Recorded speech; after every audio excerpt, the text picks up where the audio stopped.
In my case, it's going to be home/schwim, which is my username.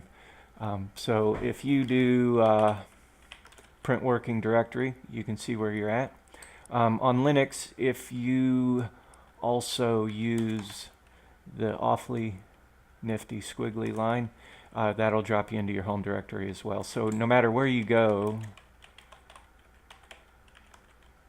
if you're in var log and hit cd squiggly, you end up in your home directory. Alright, so once you're there, we're going to go ahead and create a directory called FiveM, and then we'll end up putting everything into that. So mkdir FiveM, that's make directory FiveM, and then a double ampersand telling it that there's also going to be a command afterwards, cd FiveM. As long as you don't put a slash in the front of it, Linux understands that you want it to drop into the subdirectory called FiveM. So we've made the directory FiveM in our current working directory, which is our home, and then we're going to go ahead and change current directory to FiveM. So we're there. If we check what we have, we've got pretty much nothing. Alright, so here's where the tabs come in. So what we're going to do is we're going to go ahead and set this to be always on top so we can kind of work in both windows without having to hop back and forth. So this is your artifacts build. So consider this like the engine that drives the server. So we're going to go ahead and copy that link location. And then since this unzips as all the files and directories without being in a directory called server or anything, we're going to go ahead and make that directory in the FiveM for the artifacts. So we're going to do the same thing we did before, make dir, and we'll call it server, and then we'll drop in. Okay, still nothing in here, so we're going to go ahead and use wget, and then we're going to paste that link. Okay, and that's going to go ahead and download everything, that zip file or tar file into here. So once we've done that, if we check it now, we see that we've got nothing more than that tar file. So we're going to go ahead and unzip it, extract it.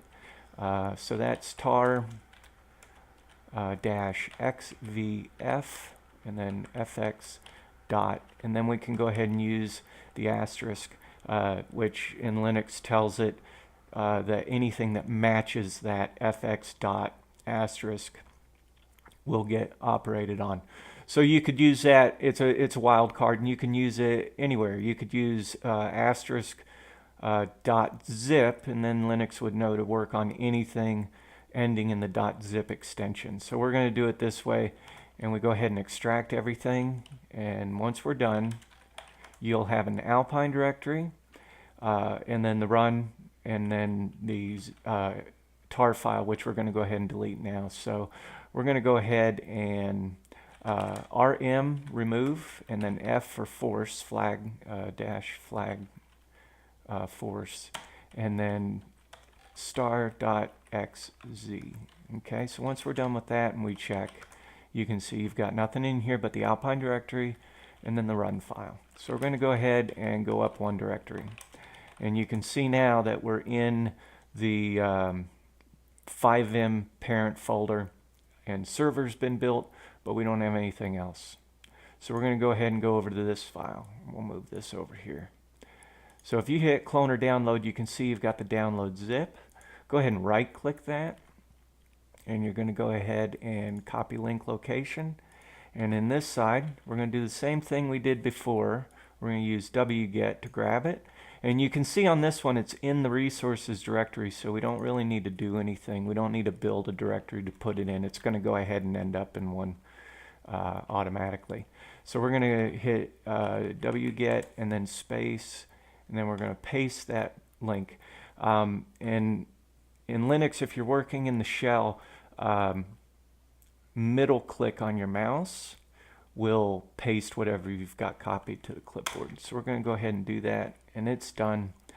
If you check it now, you can see you've got the master.zip. So we're going to go ahead and unzip master.zip, and everything's extracted. So if we check it now, you can see you've got a directory called cfx-server-data-master, and then you've got the zip file and then the server file or directory. So we're going to go ahead and remove that zip file since we don't need it anymore. And if you check now, you've got your two directories. We're going to go ahead and rename the server data, and I just like to name it server-data.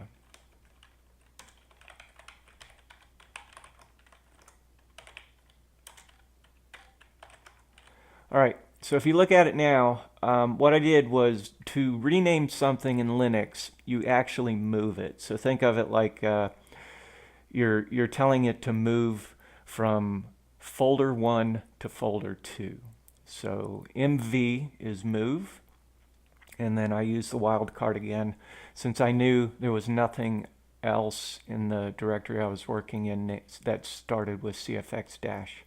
So we've got two directories. We've got server and server data. So if we go into server data, you can see you've got a directory called resources and absolutely nothing else, which is what you wanted, okay? So we're going to go ahead and close this out. We're going to close our artifacts build out. We're going to keep the key up, and we're going to look at this real quick because this has an example server config that we want to use, and you can use it almost without any modification. There's going to be a little bit we got to do to it, but it's not going to be not much. So we're going to go ahead and copy that.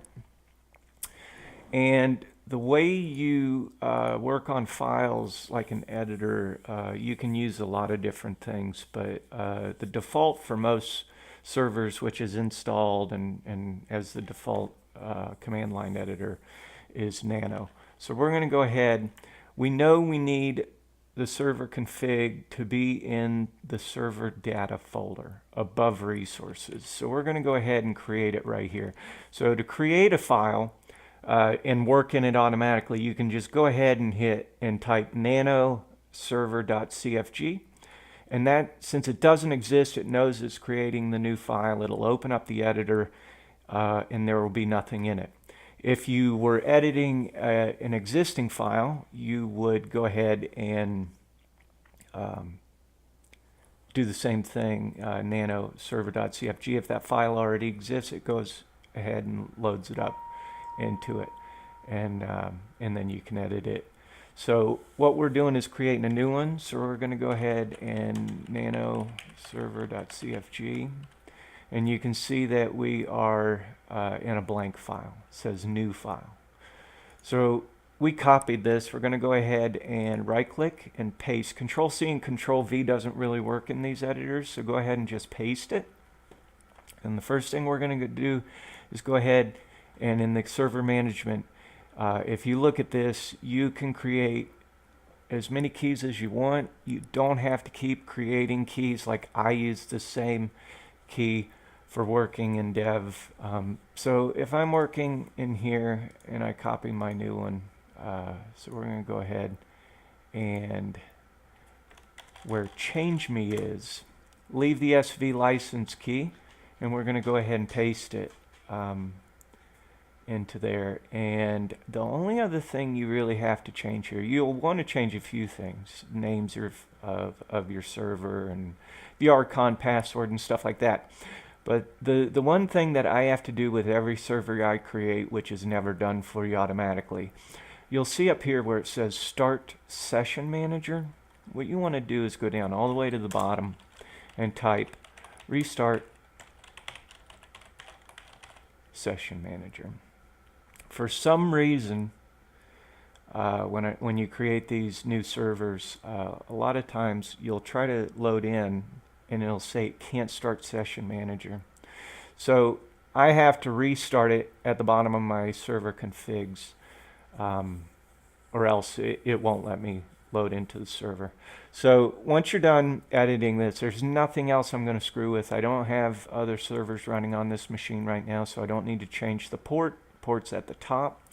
If you're running multiple, you just change that 3120 to something else, and you can just keep climbing up incrementally, 3121, 3122, and you can run as many servers as you want on the same machine as long as your server has the resources to handle it. So we've got all that done. You can name your server. Everything's commented pretty well. So once you're done with that, you want to hit Control X, and it asks you if you wanted to save it. And we're going to hit Y, and then it says file name to write. You just hit enter because we've already said that we wanted it to be called server.cfg.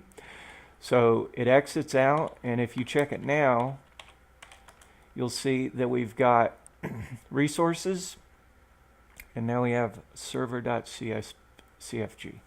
So we're actually ready to run. So while you remain in this directory, it's pretty important that you do it in this directory. If you don't, the server cannot find server.cfg. So what you want to do is, we know we go up one directory and then down into server to find run.sh. So for us, that's going to be ... which tells it to go up one directory, //server, and then run.sh, the plus sign, exec server.cfg.